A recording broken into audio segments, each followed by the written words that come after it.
been an operator for 48 years, starting in 1972.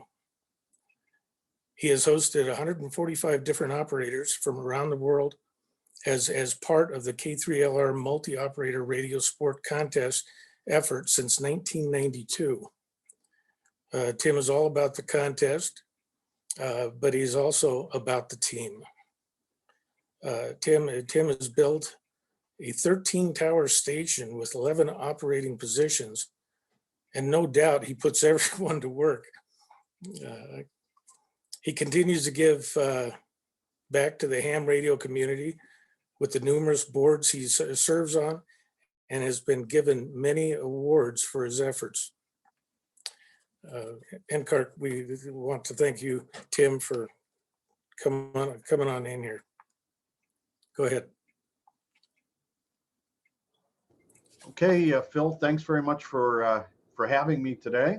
This is exciting. I see there are almost 90 people here, so that's a great turnout. And again, thanks very much for having me. We're making the best of our inability to have Hamfest, but I'm Tim, K3LR. I'm here in my shack in Western Pennsylvania, and this is the 280-meter positions behind me. And so we're going to talk today about this station. It is one of the largest amateur radio facilities in the world, and it's my only hobby. And so I'm going to get into my slide deck here. And let's see here. While you're doing that, Tim, I want to remind everybody that you can put your questions and answers under the Q&A, but they won't be answered until the end of the presentation, so we don't interrupt. Okay, right. Do you see my slide deck? Yes. Okay, great. Okay. So this is a year after I received my novice license. I actually got my general license, and my call sign at that time was WA3SZX. And this is my bedroom where I grew up. And I've been on the air constantly since 1972, and received my extra class when I was 14 years old. And of course, this was back in the day when you had to do CW, and you also had to be at an FCC office. And I've often said that CW is my first language. I enjoy it. At the age of 12, it was very easy for me to learn. And I am still very fluent in CW, on CW every day. Make QSOs, at least one QSO, and many times more than that. I'm on the air every day, both on sideband and CW. So amateur radio is my life. Some people might say that amateur radio is part of their life. It's all I do. K3LR is located right between some major cities such as Pittsburgh, Cleveland, Erie, and Akron, Ohio. And so it's very easy for me to get to airports, etc., and larger cities, but I'm in a rural area of Western Pennsylvania. And if you've ever driven on Interstate 80, the station is very easy to see from I-80. It's on the south side, very close to the visitor center. And it was 1 mile off of the Ohio border. So very easy for me to get into the DX engineering office when we go back. I haven't been there, but only a few times since March.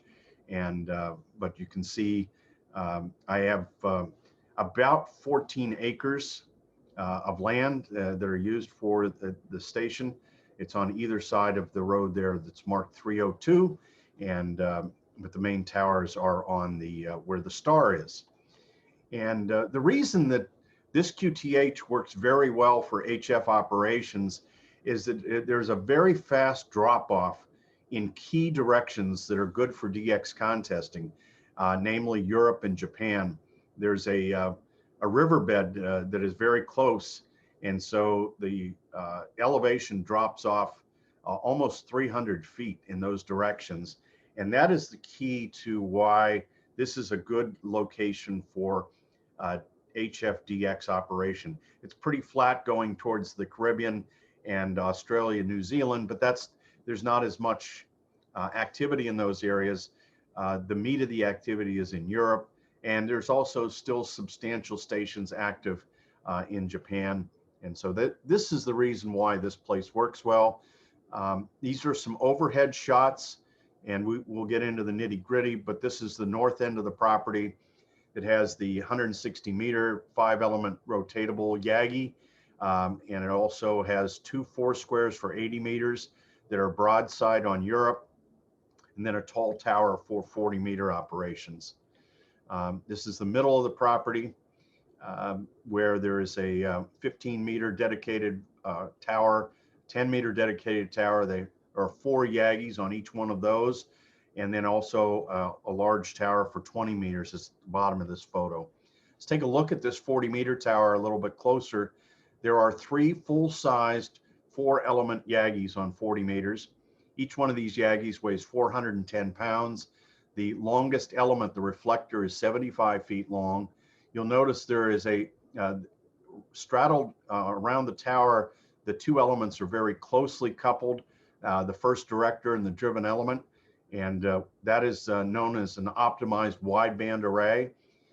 So we'll get in a little bit more of the feeding of that, but that first director being very close causes the VSWR to be 1.2 to 1 or better across the entire 300 kilohertz of the 40 meter band. There are also antennas on this tower for 20 meters and for 10 meters, a total of 138 square feet of wind load. This is the largest 40 meter antenna array in the world. The 3 antennas are 260, 190, over 120. They are massive antennas. And you'll notice that around the tower, as the antennas are mounted down the side of the tower, they're on ring rotators that allow 360-degree rotation around the tower on those ring rotators. All of the guy wires here are Philly strand, so it's all non-conductive guy wires, so we don't have to worry about breaking up steel wire. This is what the 40 meter tower looks like from my neighbor's house. So you can see that I am in a neighborhood, and neighbor relations are very, very key.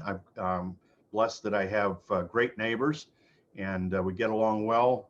I allow them to use my property for a compost pile, a burn pile, etc., a dog walking area. So we have a very good relationship with the neighbors. Again, just to give you a little bit of size on just how massive that 40 meter antennas are.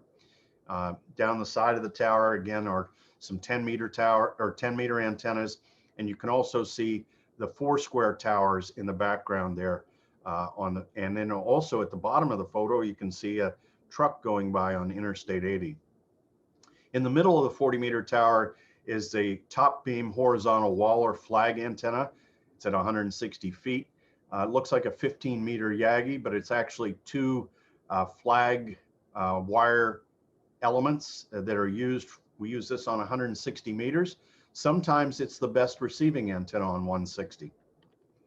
And taking a look up at the 40 meter tower, you can see the ring rotators, etc. A lot going on. The 20 meter tower has got an 80 meter dipole at 245 feet. There are steps on the mast that allow us to climb up to do any maintenance that's needed. Then there are 4 6-element 20 meter Yagis. They are big, you know, that's a big antenna, but the perspective is a little difficult here just because of the size of all the antennas. Down on the side of the tower, on the 20 meter tower, in the middle is 2 2-element Moxons for 40 meters. We use this for the second station on 40. There are 2 stations on every HF contest band except for 160. There's only 1. So there's 2 on 80, 2 on 40, 2 on 20, 2 on 15, and 2 on 10. And so there are antenna systems for the primary station and another antenna system for the secondary station. And these Moxons the elements are 46 feet long. The boom is 22 feet, and they are highly effective. They are shorter than the big monster OWA antennas, but they work very, very well for a shortened 2-element beam. And looking up the 20-meter tower, again, lots going on here too with the various antennas. This is the 10-meter stack. These are 4 8-element Yagis on a 135-foot tower. And we had to rebuild the 20-meter tower here in 2018 due to a drunk driver got into one of the guy anchors, unfortunately. And so the old tower is in the foreground, the new tower is in the background. When that anchor was hit, it bent the tower, so it had to be replaced. And this is the 100-ton crane that came in to do the work. You know it's a big crane when they send another crane to build the big crane. And that was the case here. This is setting tower sections with the ring rotors ready to go. All of the towers here are Pyrod towers, and they are solid legs, not pipe tower like the Roan tower is a pipe tower. These are solid legs, and so very, very strong. This is the top plate with the DX Engineering thrust bearing and getting ready to go up. Taking a look at 2 of those 6-element 20-meter Yagis. All of the Yagis had to be replaced in 2018. So took the opportunity to make them a little bigger and better, and new optimized designs. And here's the crane putting the top one in place and going up the tower, and the top 20-meter beam going in with the tower crew. You can see those steps on the 3-inch mast that lead up to the 80-meter dipole. And so able to do FaceTime so that we could see the Rig Expert sweep right from the ground. So it was very, very nice. And Rig Expert analyzers are very important for making sure antennas are working properly. This is the driven element of the 40-meter Yagi. It's 2.5 inches outside diameter in the center. This is so it's a split driven element feed. You simply hook the shield to one side and the center conductor to the other side. And of course, the center conductor goes where the red tape is. And it's important to have phasing correct when you have a stacked array. But you can see the massive Garolite fiberglass plate, insulating plate that insulates from the boom. And I replaced the 40-meter Yagis with an updated design in 2019. And this is showing the sag of the massive elements. Sag is about 30 inches, which is quite good for an antenna of this size. Again, the reflector being 75 feet long. Brought back in that 100-ton crane to place the antennas and make it easier for the tower crew. And here's the top 4-element 40 going up again against that massive crane. It doesn't look so big, but that's a big antenna. And so this is one of 4 Geochrons that are here in the shack. This is the new Geochron Atlas 4K. It's on an 82-inch, it's an 84-inch LG TV dedicated to this, and looks really cool. And I'm a big believer in knowing where the sun is. And it's very important for DXing. And we do have very large feed lines here, and using 1 5/8. The spec is that no feed line shall introduce more than 1 dB of loss. And so use 1 5/8 for 15 and 10 meters. And in fact, we use it on 160 because the 160 antenna is so far away. This is the 160 parasitic Yagi array. And the centerpiece of it is the driven element, which is this tower. It's 120 feet tall. It's a full quarter wave on 160. And surrounding it are 4 T-wires that are hung off the top, copper weld wire, and they go down to control boxes. In this case, if you float, remove from ground the 4 wires, it's an omnidirectional antenna. If you then, if you take and ground the right-hand yellow element, that becomes a director. And then the left-hand yellow element, put a small inductor in series with it, it becomes a reflector. And you float the 2 blue elements, you have a 3-element parasitic Yagi. And by using relays at the bottoms of these wires, this antenna can be aimed in any one of 4 directions very quickly. It has over 5 dB of gain and 32 dB of front to back. It is an exceptional antenna for 160 meters. This is the bottom of one of the T-wires showing the massive radial system, over 120 radials that are 130 feet long. And this is the bottom of the driven element using a broadcast style ceramic insulator that the tower sits on. Again, it's a Pyrod tower, and the tower is the driven element, or is the antenna itself. There are 3 radial systems that have been put in over the years here. So there's over 300 radials underneath this. You can see the 1 5/8" coax that goes back about 1,600 feet back to the shack. And this is the base of the one of the 80-meter vertical elements. They're towers, and 120 radials that are 70 feet long, and all silver soldered on a number 2 tinned ground ring. Here's the center 4 towers, and the base of one of the 80-meter verticals. And we just recently replaced the old high tower type towers with welded aluminum tower. So all the sections are welded together. And so these are the new 80-meter towers or the 80-meter verticals. Each one of them is tuned perfectly so that they operate properly in an array. And they just look beautiful, and they work really, really good. Again, we don't have to worry about any resistance between the joints of the sections because everything is welded together. And so here's the base and the custom insulator by DX Engineering used on the base. And there are 4 verticals which make up one of the 4 squares. There are 2 complete 4 squares on 80 meters. It's just like stacking Yagis. By having the second 4 square 5/8 wavelength away, you get 3 dB gain over a single 4 square. And using various antenna analyzers to analyze how the array is working and get it all tuned up. And I use the Comtech Systems 4 square boxes to feed each one of the 4 squares. We also have 4 squares on 40, 20, 15, and 10 meters. Here's the one on 20 meters. We use this for receiving on the second station so that we're able to hear through the CQing station on the primary station. Here's the 4 square for 15 meters. For receiving on 80 and 160 meters, we use the High Z 8 circle. This is a circle of 8 23-foot verticals that are used in a phased array, combining them to give a very directive pattern. Instead of having beverages, this is what we use to receive on. The center, you can see 2 of the verticals in the background there, the 23-foot verticals.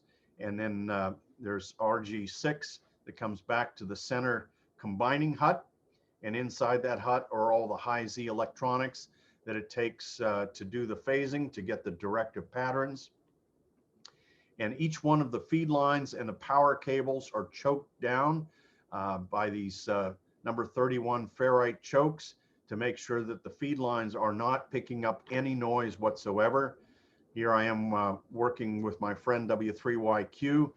We've been friends for 48 years. We met on ADCW. We were licensed within the same, about 2 months of each other, and we've been friends ever since. And Tim and I spend weekends together working on the station. Again, the hookup of all those chokes and lots of wiring here on the High Z system. This is the base of one of those receive verticals that is used in the High Z array, and it's fairly simple. Inside the box is a small element preamp, and then the 2 chokes, one for signal and one for power. These are the element preamps that we use from High Z. We have a 4 square and an 8 circle here. So they are used in a phased array as well because they're broadside on Europe. Inside the choke box, the number 31 ferrite, 26 turns of small 75 ohm coax is used to make sure that there's a high common mode impedance so that the outside of these feed lines is dead cold for noise. This is the house here at K3LR. It's a period home built in 1865. It's been completely updated and renewed. Obviously, when this house was built, there was no running water inside. There was no electricity. Electricity wasn't invented. There was no air conditioning, etc. But everything has been completely updated and with a world-class radio station to boot. We have our own 50 kVA power transformer from the Pennsylvania Power Company, so there are no neighbors on it, and that's a good thing. When we are running the contest station full out, our demand is about 22 kilowatts, and so this has twice as much capacity, so that's good for us. If that fails, we have a 50 kW Kohler 8-cylinder Chevy engine natural gas power generator that comes on in 8 seconds. There's automatic transfer, and so we've never had to be on the generator during a contest, except for some of the field days that we've done here. But if something were to happen during one of our DX contests, we would go over to the backup generator. This is a overall shot at the shack room, which is in the basement. It was designed to house this station. And there are the two 80-meter positions that I'm sitting very close to right now during this event. And also over to the right is the 160-meter operating position. And you can see the stairs to go outside. There are 2 exits here in case there would be a problem. You have to have 2 ways out of the shack. And you can see one of the old analog geochrons on the wall back there. There are also 2 3-ton air conditioners. You can see one on the back wall there. There's another one on the other side of the room. Even in February, it gets very warm down here with 11 amplifiers running and 11 people in a 30 by 30 foot room. So it's important that we have air conditioning.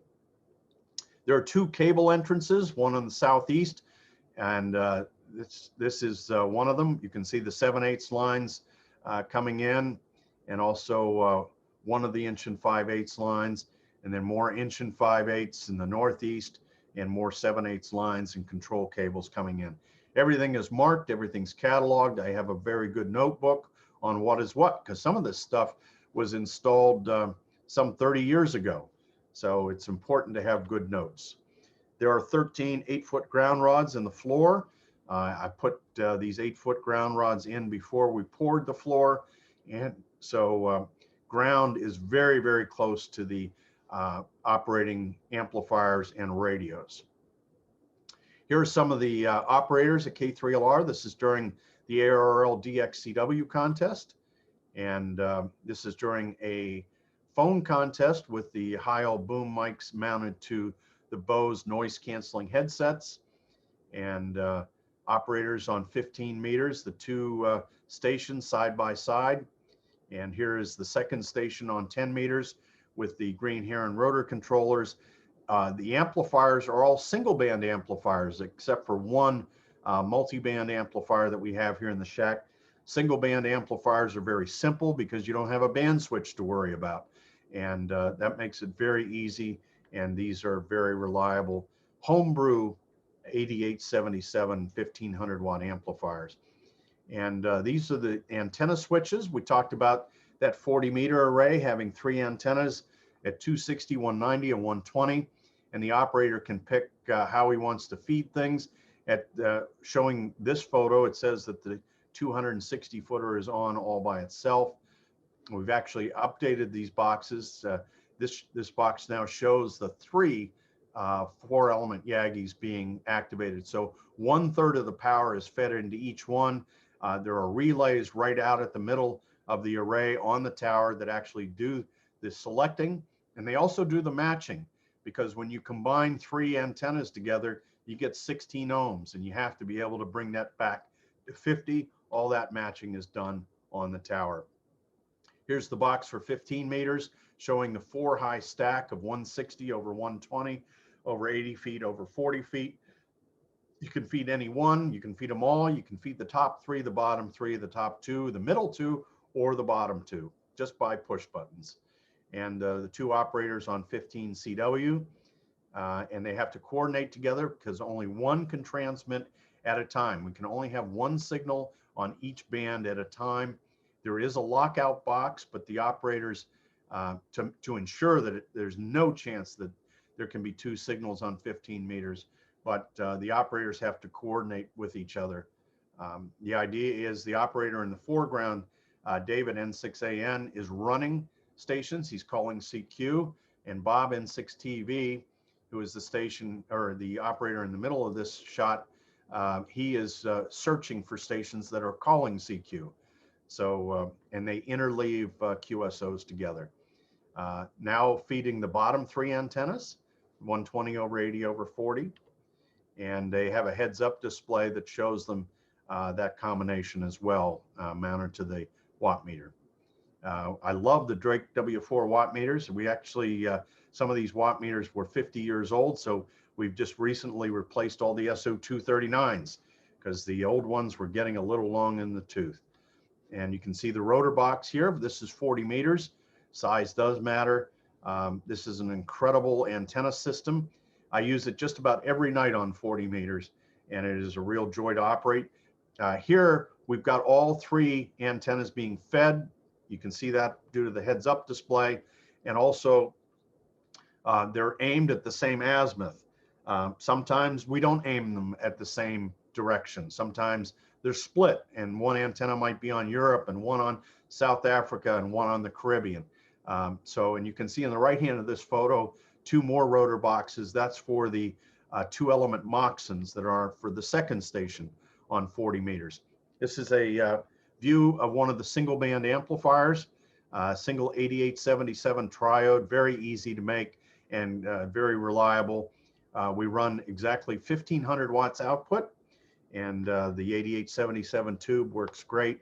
Each one of the amplifiers has its own 4,000 volt power supply on the floor that is used to power the 8877 amplifier.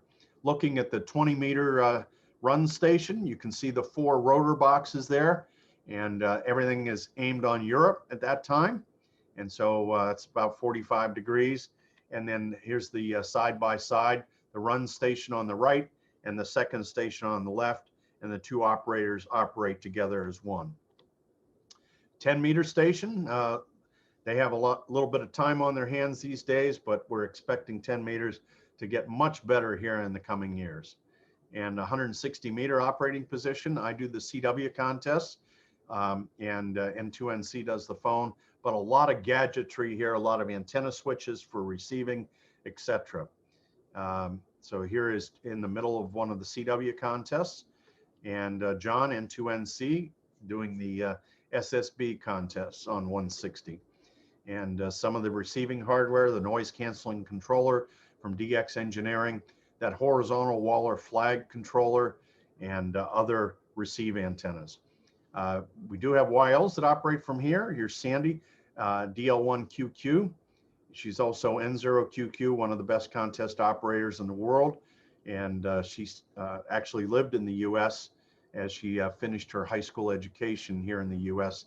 She comes over to the US, likes to go to the Dayton Hamvention, operates contests. She works as a police officer and formerly for the FBI in Germany. So very smart and talented operator. And another view of all the Bose QC15 noise canceling headsets that we use. Noise canceling is very important when you got a room full of people. It's important that you're able to hear just the radio. We use the ICOM IC7851 radios here. Very good ergonomics, outstanding radio performance, and they just don't break. 48-hour contest can be hard on a radio, and I'm all about having performance where radios don't fail, and the IC7851 has stood up to that. Not one of them has failed in the 5 years since we've had them. Here's my friend Al, N5UM, who operates 75 meters phone with me during the phone contests. We swap between the run and the mult stations. Here's Al at 4:15 in the morning, taking a little power nap. But you also can see the new computers that we have here at K3LR. For about the last 3 or 4 years, we've been using the Intel NUC. It has replaced all those big desktops. It's about 4 inches by 4 inches by 1.5 inches thick. It's a full Windows PC with solid state hard drive, sound cards, runs on 12 volts, outstanding computer, low noise from an RFI standpoint, and it's really, really good. Another view of a NUC on the back of the monitor here on the 20-meter run position. We share the four squares on 80 meters between the run and the mult station using a custom designed 80-meter XL twin turbo +2 that allows the array to switch back and forth very fast to allow us to have the maximum gain when working search and pound stations and running stations. We have high power harmonic filters that are used to filter out harmonics and interference. You can imagine, you know how bad it is on field day to try and get it to work between multiple bands in tight quarters with 100 watts. Imagine what it's like with high gain antennas and 1500 watts. So beating down harmonics and interference are really good. When the operators aren't operating, they're hanging out at the DX barn, which is a custom design facility that I have. And this is DX gas, not DX engineering. These DX gas signs were popular in the 60s and 70s when the DX gas company was in business. I saw this sign when I lived in Oklahoma. I said, this would be a good sign to have on the barn. And at the end of every contest, we light it up and it works great. Inside the DX barn is a full kitchen and bathroom, shower facilities, and sleeping for 8. And in the back of the large bedroom is over 100,000 QSL cards that I guess I'm going to have to sort them after I become a silent key because I haven't made any time to sort them yet. But very large QSL card collection, and operators having fun operating the contest. We take this very seriously, but we have a great time, and we can't wait to get back to operating again after the virus gets tamped down with the vaccine. And sometimes the operators have to take a quick nap. This is in the middle of the night. You can see, according to the geochron, it's probably about 3 or 4 hours before sunrise. So I would say this is about 3 o'clock in the morning on 20 meters. And we use the DX Engineering foot switch for SSB. They don't break, they don't fly apart, and they're very reliable. This is that lockout box that I talked about between the run and the multiplier station to make sure that there's never any chance that there can be more than one signal on the band. And the lockout box also shows the second station operator whether or not the primary is on the air. Notice this little aluminum box. It has an LED that goes red when the run station is transmitting and then off when the run station is not transmitting. And here's the 20 mult control box for the Yagis. There are 2 Yagis here, one at 150 feet, one at 100 feet. BIP is both in phase, BOP is both out of phase. And then also the 4-square controller. We saw the 4-square for 20 meters, and these are the azimuths of the 4-square. So 45 degrees, 135, etc. And again, having good time is what it is all about. Lots of operators, well over 100 different operators have operated from here. This is our friend Otis NP4G from Puerto Rico. It's very important on 10 meters to have somebody who's fluent in Spanish and Portuguese, and Otis does a great job, as well as he's fluent in English. And these guys have had a lot of time on their hands the last couple of years, but they're going to be busy here coming up. Justin G4TSH, who comes over from London every November, except for last November, and has a good time here running Europeans from the US. And you can see this is just about every one of the positions is manned in this photo. It is a busy situation, a lot going on for 48 hours during a DX contest here. And we have had youth teams here. This is Team Exuberance during the 2019 WPX phone contest. And this is young Bryant, KG5HVO, in Violetta, KM4ATT, operating on 20 meters, and they did an outstanding job. The kids decided that it would be a success if they could get to about 3,800 QSOs. Remember that the youth did all the operating here. So none of the adults did touch the microphone or headphones that weekend. And they had projected that they would do very well if they worked 3,800 QSOs. And they ended up working over 6,000 QSOs that weekend in the multi-2 category. They were #1 in the USA and #4 in the world. So incredible operation. Here they are filling out thank you cards to everybody who donated money for so that they could come here. They came from all over the world. VE7DZO, David, is from British Columbia. H8RT, Tommy, he was the first person in his family from Hungary to ever fly to the US. K6JO came from San Diego. Marty, NN1C, came from Massachusetts. Violetta, KM4ATT, came from Eastern PA. And Bryant, KG5HVO, came from Alabama. And all outstanding operators, all youth operators, and they did an incredible job here. And they were slated to come back here in May to do the CW contest. They're all great CW operators too. Go figure. They don't have to learn CW to become a radio amateur these days, but they thought it was cool. And they're all high speed. In fact, Tommy, H8RT, is good to 60 words a minute. Bryant down at the Huntsville Hamfest, when it was last held, he copied 55 words a minute. So they're hotshot CW operators, and they will be back when the virus vaccine comes into play. They will be back to do a CW operation here at K3LR. And here is during the 13 Colonies event, Michael, W3MLJ from Pittsburgh with his dad and other operators. So I do invite clubs here for special events. We get visitors from all over the world that visit K3LR. And here's a visitor from Finland. Here's Riley Hollingsworth, K4ZDH, giving the white glove test here at K3LR, and we passed with flying colors.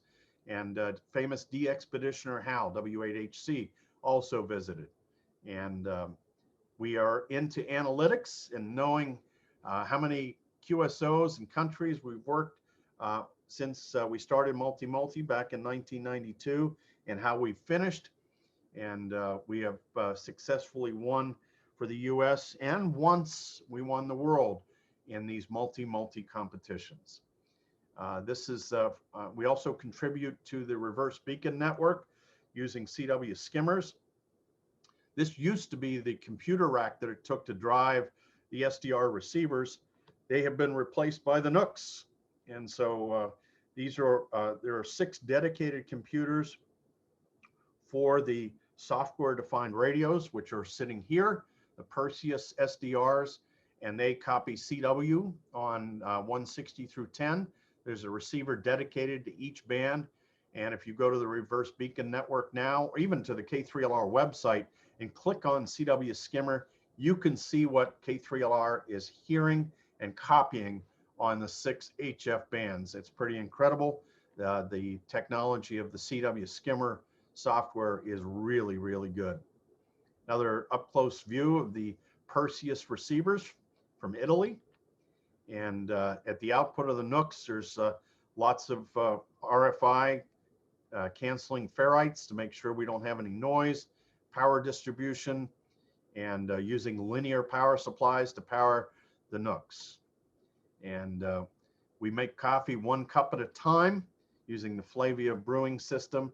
It takes a lot to feed 12 or 13 operators over the course of a weekend. We do have a chef that comes in for the phone contest, WM2H. He doesn't work any of the radio. He just likes to cook. So we make sure that he has everything he needs to cook and make sure that everybody is well fed here.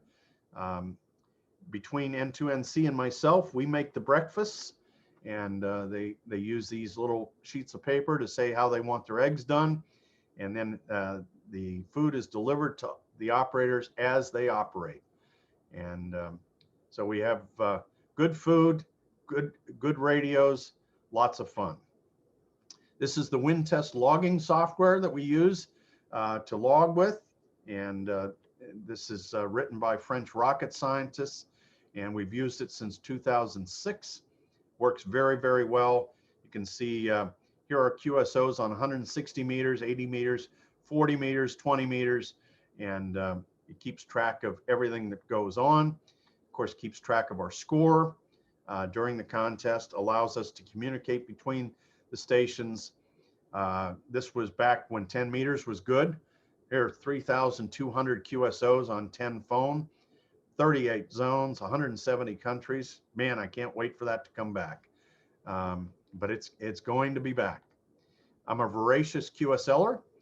We do keep a database so that we're not sending a QSL card to the same station on the same band mode over and over. But I do send a lot of QSL cards through the ARRL outgoing bureau. I like t-shirts. And so this is K3LR and CW.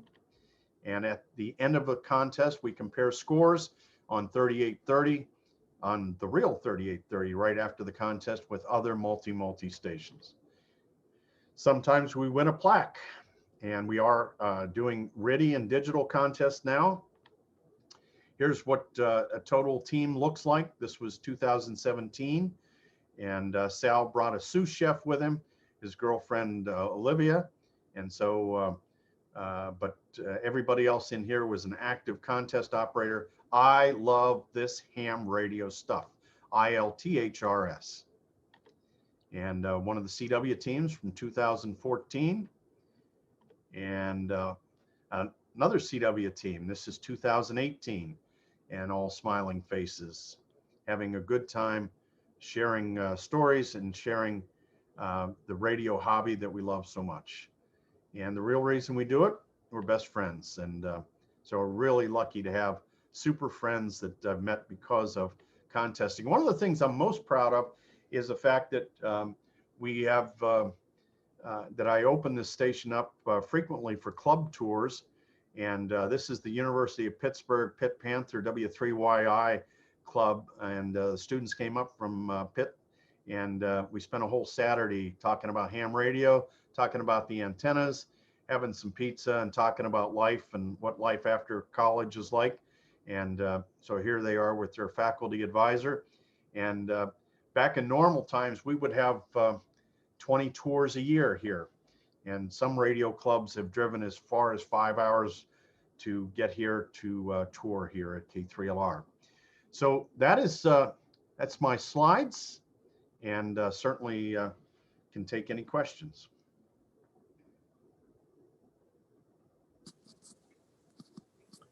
Okay, thanks, Tim. Thanks. Yes, there are a couple of questions here for you.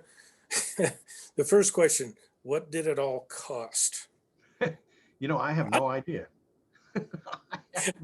I don't know how you can keep track of that. Yeah, you know, I've lived here in this house almost 34 years now, and it's the only hobby I have. It's the only thing I've done, and I have no idea what it all costs. All I know is I was fortunate enough to have very good jobs along the way, very good positions, and it allowed me to be able to do this. You know, this is not a club. It's all mine, and I invite others to come over and have fun with it. So, but I don't have a clue. No, I don't think you could keep track of something like that. All right. Next question. How does someone get invited to be on your contest team? So that's a great question. That does come up from time to time. And you have to have a really strong contest resume. You know, and the people that have operated here are on the air all the time, or they're operating in contests. And of course, I watch for the up and coming operators. I watch for those who are doing good in low power contesting, even in QRP contesting. And they have to be able to fit good on a team too. So you have to be secure. Anybody who's insecure is not going to make it.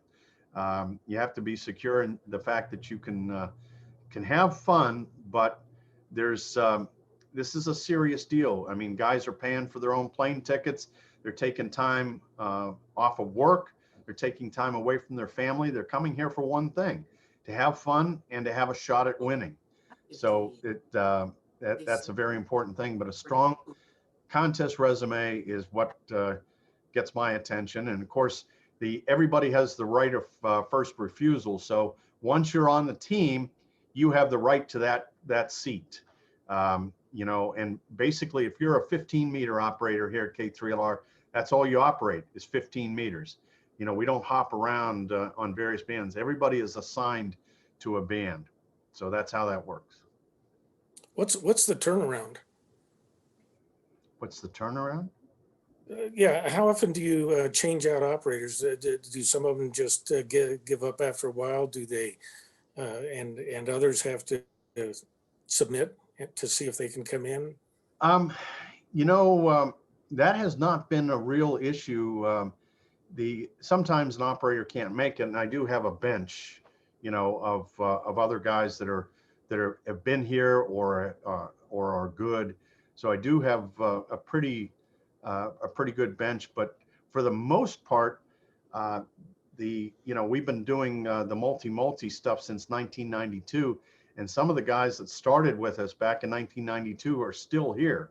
And a lot of them are, for that matter. So there isn't much turnover. Got it. That makes sense. You know, they're having a lot of fun. Another question, why the buffalo in the pictures? Somebody is very observant. The buffalo was given to me. You'll always see that picture, or the buffalo is always in the crew picture. The buffalo was given to me by a good friend who is now a silent key. His call was K5KA. It's not the current holder of K5KA. It was Ken Adams, and he lived in Oklahoma. He was he was a very, very close friend, very good friend, very influential mentor to me. And so Ken is always with me, and he's still a big guiding force in my life. And so he will always, he gave me that buffalo, and he gave a couple of his other special friends the same buffalo. And so we were all very cherished to have that. Before he died, he gave those to us. And so that buffalo will be with me forever. Makes sense. Now, the next question. What is the training like when an operator shows up to use the station? The great thing is that we don't have to do much training because, you know, the low turnover. But for instance, let's talk about team exuberance. Here are 6 kids that have never operated a multi station like this. We operated as multi-2, so they had 2 transmitters on the air at a time. But so there was some training involved there, and it was a couple hours of here's how the antenna switches work. You don't have to worry about the amplifiers. You know, they're all pre-tuned and set to go. The IC7851 is a very easy radio to operate. And figuring out, the biggest thing was we were able to coach them through, hey, now you're going to want to use all 4 antennas aimed at Europe. Now you're going to want to split them, 2 on Japan, 2 on Europe, that kind of thing. So there was some coaching involved there. So, and from the normal operators that are here, every time they operate here, they get better at it. It's just, you become more familiar with how the station works. So, and it is not an easy thing to operate here in a multi, because there are 2 stations on the band. It's one thing on field day to have a 100-watt station on 40 CW and 40 phone, but suddenly now, if we're doing an SSB contest, we have 2 stations on 40 meters, the run and the multiplier station, that are operating in a 75 kilohertz window. And so there is interstation interference, and you have to work around it. And it's hard. It's not an easy thing to do. And other multi stations do the exact same thing. We all have 2 radios on a band. And so it's not, this is not new technology here, but it is hard to do that. It takes a lot of give and take between the 2 operators, and you have to be patient. And when you come here, not all the DX stations are 10 over 9. there's a lot of them that are S1. So it's hard work. Wow. Okay. Another question. How long does each operator operate? In other words, the shift length. So typically, so on 15 meters, for instance, the 15-meter operators, both of them will be in the chair by about 5:30 in the morning. And we know from previous years when the band's going to open, when the band's going to close. And those two operators will operate all day long up until about 8 o'clock at night.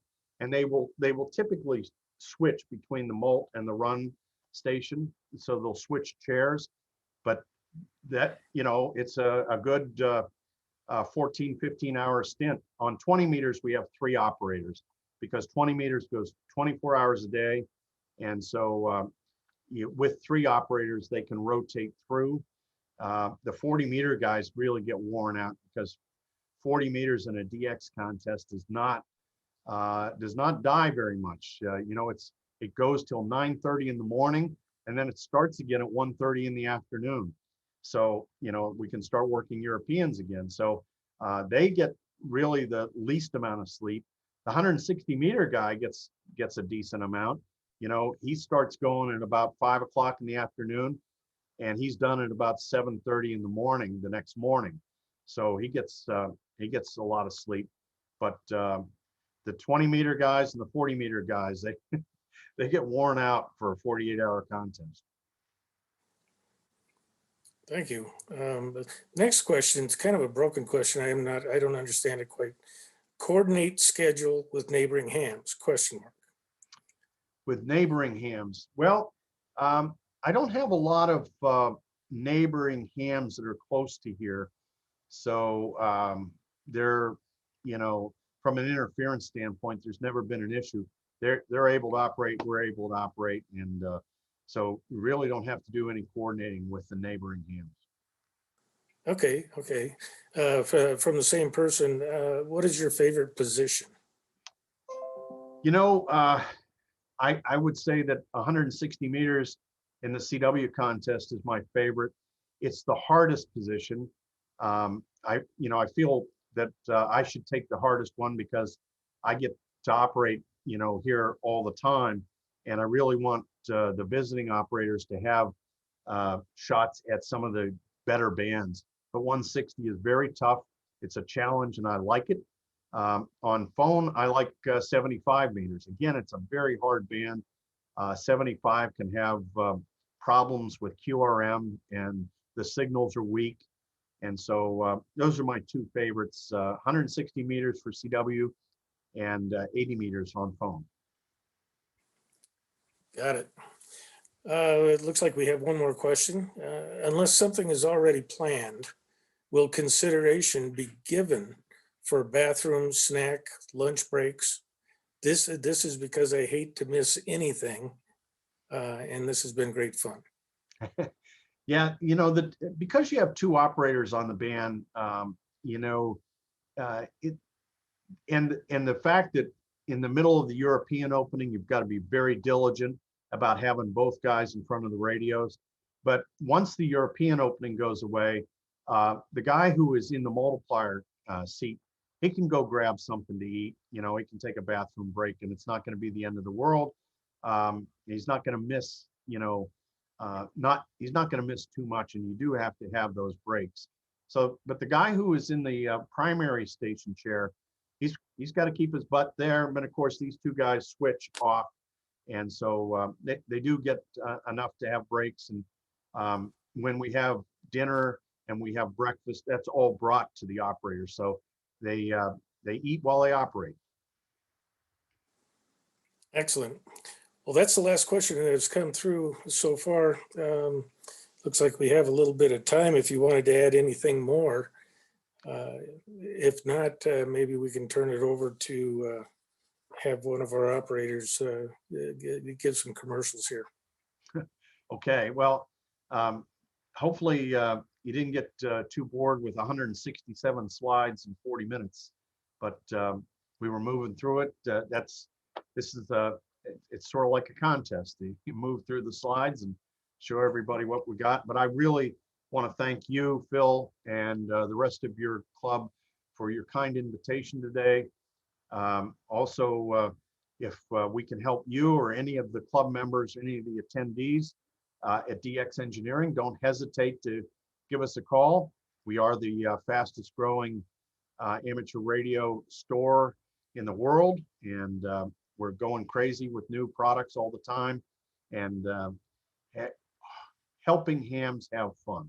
That's what it's all about. So you can always email us. You can email me. Very easy to get on email. Just go to my website.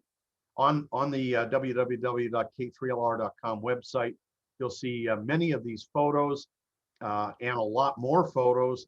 And there are several drone videos there that are very fun to watch, to take a look at the antenna farm. So lots going on the K3LR website. So Phil, 73 from K3LR.